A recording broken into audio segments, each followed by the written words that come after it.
사도신경으로 신앙 고백드리심으로 서울제일교회 온라인 수요예배에 하나님께 드리겠습니다.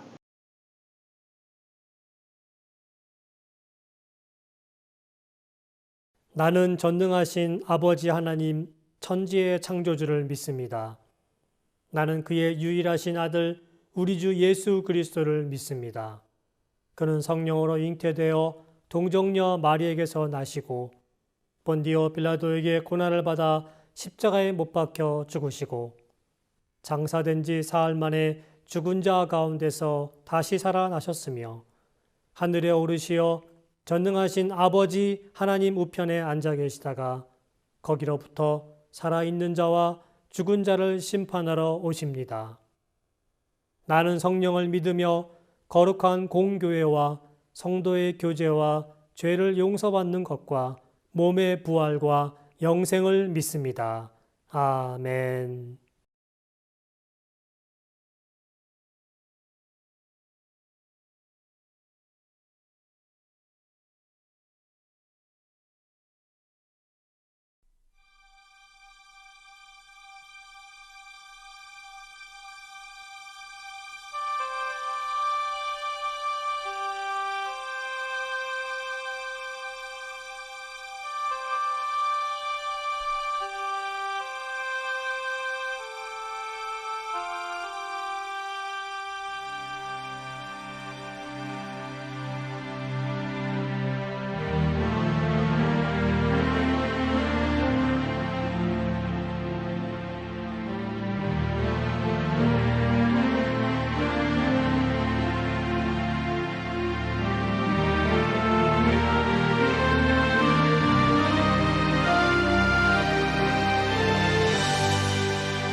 하나님 감사합니다.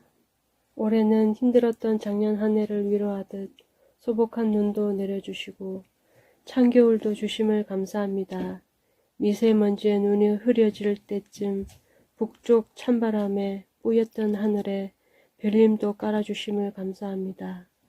나이가 먹어가며 옛것도 기억나게 하시고 잠시 추억에 젖게 해주심도 감사합니다. 오늘 또 살아있게 하심도 열심히 살아가게 하심도 감사합니다. 우리 성도들 하루하루 버티며 살아가게 하심도 어쩌다 마주치는 작은 행복감으로 살게 하여 주심도 감사합니다. 코로나 잘 이기게 해주시고 믿음의 성도들로 날마다 거듭나게 하여 주심도 감사합니다. 어린 자녀들 열심히 학습하며 자리 잡게 하심도 감사합니다. 앞으로의 저희 삶의 작은 숙제들도 믿음 안에서 하나님을 찾게 하여 주시고 열심히 열매 맺게 하여 주시옵소서. 예수님의 이름으로 기도합니다. 아멘.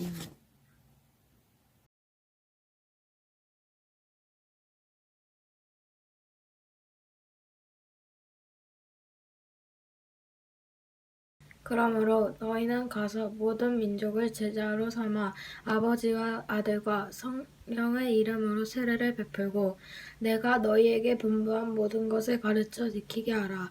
볼지어다 내가 세상 끝날까지 너희와 항상 함께 있으리라 하시니라.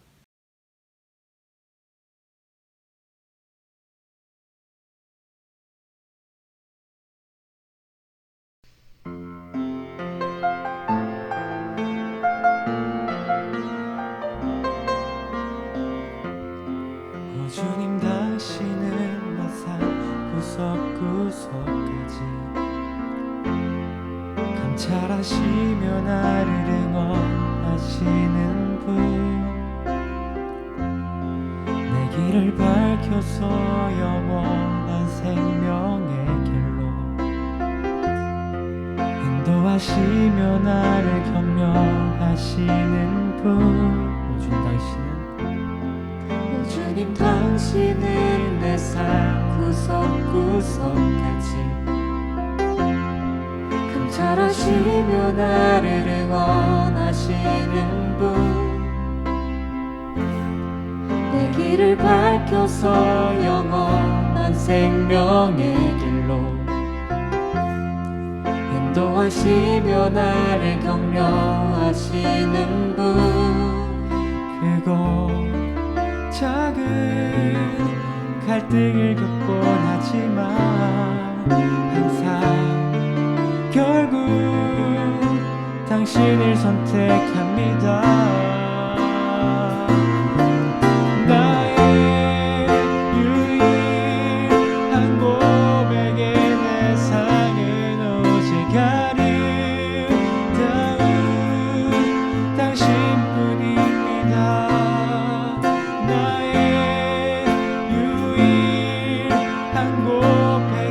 대상은 오직 아름다운 당신뿐입니다.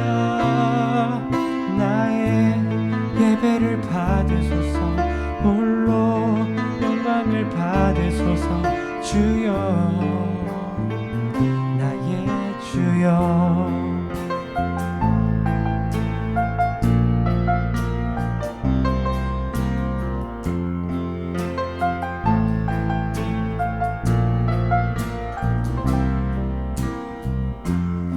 오 주님 당신은 내 삶 구석구석까지 관찰하시며 나를 응원하시는 분 내 길을 밝혀서 영원한 생명의 길로 인도하시며 나를 격려하시는 분 그곳 작은 갈등을 겪곤 하지만 항상 결국 당신을 선택합니다. 나의 유일한 고백의 대상은 오직 아름다운 당신뿐입니다. 유일한 고백의 대상은 오직 아름다운 당신뿐입니다. 나의 유일한 고백의 대상은 오직 아름다운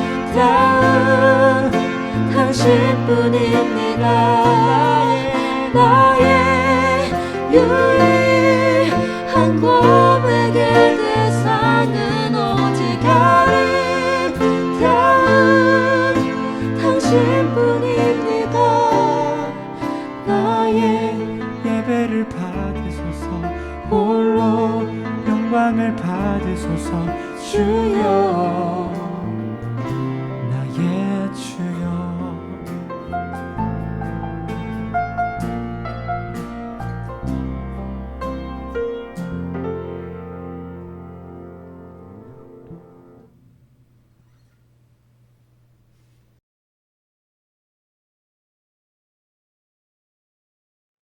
할렐루야, 감사합니다. 좋은 찬양 감사하고요. 귀한 기도 그리고 말씀 봉독 또 참여해 주신 성도 여러분 모두 감사합니다. 오늘도 나누는 말씀을 통해서 하나님의 큰 축복이 우리 교회 위에 함께하길 바랍니다. 지금 저희들은 레위기 하고 있는데요. 오늘은 성결의 길 두 번째로 백성들이 성결해지는 과정이라는 주제로 여러분과 말씀을 나누겠습니다. 지난주에 대제사장과 제사장 위임식을 통해서 말씀을 나눴고요. 오늘은 이 말씀을 통해 일반 백성들은 어떻게 하나님 앞에 거룩해지는가, 거룩하게 살 수 있는가 라는 말씀입니다. 미리 말씀드린 것처럼 번제, 소제, 화목제, 속죄제, 속건제에 대한 말씀을 했고요. 제사장이 어떻게 위임받는지, 그러니까 제사장이 개인적으로 독단적으로 위임하는 게 아닌 거예요. 하나님의 말씀으로 모든 백성들이 이해하고 동참하고 공감하고 동의하는 과정이 필요했다. 상당히 선진적인 방법이라고 말씀드렸어요. 오늘은요, 개인에 대한 말씀, 오늘과 몇 시간은 개인들은 어떻게 하나님께 성결해졌는가, 개인의 삶에서 하나님은 어느 부분을 성결하길 원하시는가 라는 말씀을 나눌 거고요. 성물과 절기, 안식년, 희년에 대한 말씀도 이어서 나눠보겠습니다. 지난주에 제사장 위임식이 끝났는데 벌써 대제사장은 모세의 형 아론, 그 아들들은 나답과 아비후입니다. 근데 웬걸요? 이 나답과 아비후가 또 죽습니다. 위임식까지 해놓고 일하다 죽어요. 제사장의 일이 뭐죠? 날마다 분향하는 거잖아요. 기도하고 성막 지키는 건데 죽었습니다. 성경 말씀을 제가 써놨는데 이런 이유로 죽어요. 아론의 아들 나답과 아비후가 각기 향로를 가져다가 여호와께서 명하시지 아니하신 다른 불을 담아 여호와 앞에 분향하였더니 라고 말씀하고 계세요. 나답과 아비후가 제사장이 됐는데 늘 하던 대로 분향을 하다가 어느 날은 갑자기 귀찮았는지 아니면 잠깐 소홀했는지 하나님이 명령하지 않은 다른 불을 담았어요. 쉽게 생각하면 아예 불이 다 똑같지 뭐 이렇게 생각했나 봐요. 물론 불은 뜨겁고 다 똑같죠. 그런데 하나님이 명하신 불을 쓰랬으면 그걸 써야 되거든요. 우리가 예배를 드릴 때 그렇거든요. 내가 정성을 드리고 뭐 좋은 걸 드리고 이것보다도 더 중요한 건요. 하나님이 원하는 방법, 하나님이 원하는 것을 드리는 거예요. 우리 기독교가 상당히 열려 있고 저희 교회도 상당히 오픈되어 있다고 생각합니다. 그래서 조심해야 돼요. 하나님의 방법이 아닌 걸 함부로 쓰면 안 돼요. 좋다고 다 쓰면 안 된단 말이에요. 편하다고 막 쓰면 안 된다는 거죠. 이게 정말 하나님 앞에 옳은 것인가? 하나님이 원하는 것인가? 하나님이 제일 좋아하시는 예배는 하나님께서 말씀하신 방법대로 하는 예배예요. 그래서 나답과 아비후의 죽음을 통해 우리 예배 스스로를 한번 돌아볼 수 있는 계기가 되었습니다. 그리고요, 정한 음식과 부정한 음식에 대한 말씀까지 나눌 건데요. 아마 구약 성경 읽으면서 이 부분에 대해서 굉장히 불편하실 거예요. 질문도 많고요. 총론적으로 이래요. 뒤에 이제 하나, 둘, 셋, 네 개 정도의 구체적인 말씀을 드리겠습니다만, 총론으로 말씀드리면 이래요. 음식이냐 아니냐 이렇게 보시면 돼요. 그러니까는 짐승인데 음식으로 먹을 수 있느냐, 음식으로 먹을 수 없느냐, 그 기준은 하나님께 정하시는 거예요. 근데 조심할 건요. 이 구약성에 써 있는 짐승 그대로 안 먹어도 좋습니다. 그러나 먹는다고 문제가 되진 않아요. 목사님 무슨 말씀이시죠? 자, 하나씩 제가 설명을 드릴 테니까 들어보세요.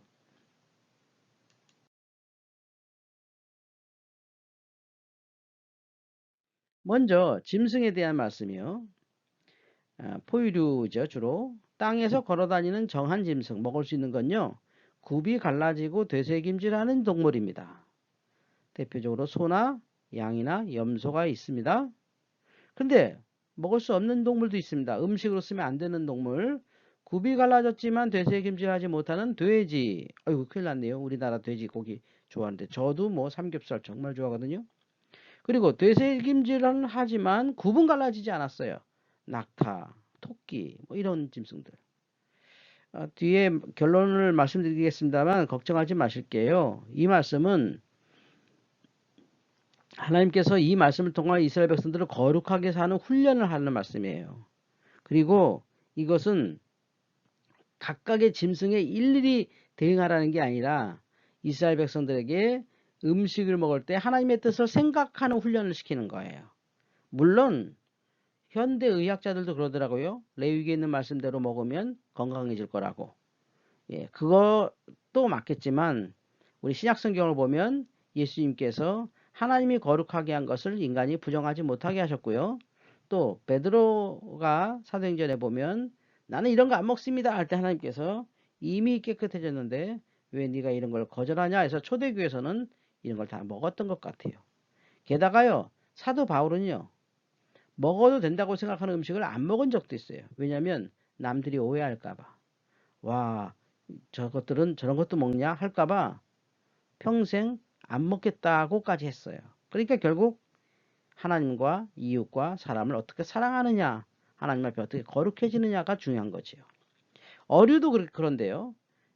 뭐 짐승 같은 경우는 굽과 되새김질로 기준했어요. 둘 다 굽이 되고 되새김질을 하면 먹고 둘 중에 하나 안 되면 굽은 갈라졌지만 되새김질 하지 못하는 돼지 먹지 말고 되새김질 하지만 굽은 갈라지지 않은 낙타나 토끼 먹지 말라는 것처럼 물고기는 비늘과 지느러미가 기준이에요. 붕어, 잉어 이건 다 있어요. 그래서 먹을 수 있어요. 그런데 비늘이 없거나 지느러미가 없는 거 대표적으로 장어 같은 거죠. 어이구 장어도 좋아하는 건데 큰일 났습니다. 그리고 고등어도 있네요. 이거는 하나님께서 당시에 먹지 못하게 하셨어요. 이것은 자 보세요. 성경을 문자 그대로 적용하는 게 아니에요. 그 성경 속에서 하나님께서 내게 무슨 말씀하신지를 듣는 거예요. 이 시대에 그런 지혜로 다시 한번 다음 걸 한번 볼게요. 자, 날아다니는 피조물, 독수리, 솔개 먹어도 돼요. 맹금류 먹게 하셨지만 곤충은 못 먹겠어요. 곤충도 날아다니잖아요. 근데 곤충 중에 날기도 하지만 주로 뛰는 곤충은 먹어요. 메뚜기, 배짱이, 귀뚜라미, 팥중이. 또 좀 약간 혐오스러운 것들이 있는데요. 기어다니는 짐승, 도마뱀 종류는 다 못 먹게 하셨어요. 두더지, 쥐, 도마뱀 부치, 육지악어, 도마뱀, 사막 도마뱀, 카멜레온 같은 것들은 먹지 못하게 하셨어요. 왜 그럴까요? 결론의 말씀입니다.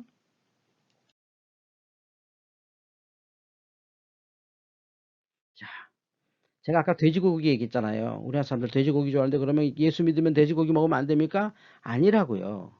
이 말씀은 구약을 통해서 하나님 말씀을 훈련하고 이 시대에 우리에게 적용하라고 주신 말씀이지 그대로 살아라는 말씀이 아니에요. 그러니까 문자에 사로잡히면 안 돼요. 그 하나님의 뜻, 하나님의 말씀하신 것을 들으셔야 돼요. 음식을 통해서 하나님과 이웃 그리고 자연을 사랑하라는 거예요. 자, 지금 코로나19 보세요. 놀라워요. 오늘 레위기처럼 먹지 말라는 거 먹었어요. 그죠? 박쥐잖아요, 박쥐. 절대 먹어서 안 되는 거거든요. 근데 먹었잖아요. 그래서 걸렸다는 거죠. 그러니까 결국 제가 예전에 이런 말씀 자주 들었는데 과학이 발전하면요. 성경을 인정할 수밖에 없을 거예요. 그리고 믿음이 더 뜨거워지면요. 과학자를 존경하게 될 거예요. 이건 따로 떨어지는 게 아니에요. 거룩을 위해 살피라. 음식 하나에도 하나님을 사랑하는 방법, 이웃을 사랑하는 방법, 자연을 사랑하는 방법을 배워라. 오늘 지금 코로나가 바로 이걸 실패한 거 아닐까요? 코로나는 극복될 거예요. 그러나 이걸 다시 믿음으로 돌아가지 않으면 코로나보다 더 무서운 게 올 거예요. 아, 결국 하나님께서 먹는 것까지도 거룩하게 하셨구나. 오늘 저와 여러분은 무엇을 먹든지. 그래서 우리 이런 고민 많이 하잖아요. 술을 먹어도 돼요. 뭐 담배는 뭐 성경이 없는데 담배 피워도 돼요. 뭐 담배 같은 건 성경이 없잖아요. 그렇죠? 신대륙이 발견된 이후에 그 물건들이니까. 그러면 담배 성경이 없다고 막 먹어도 되느냐? 담배 먹지 말라는 건 국가도 얘기해요.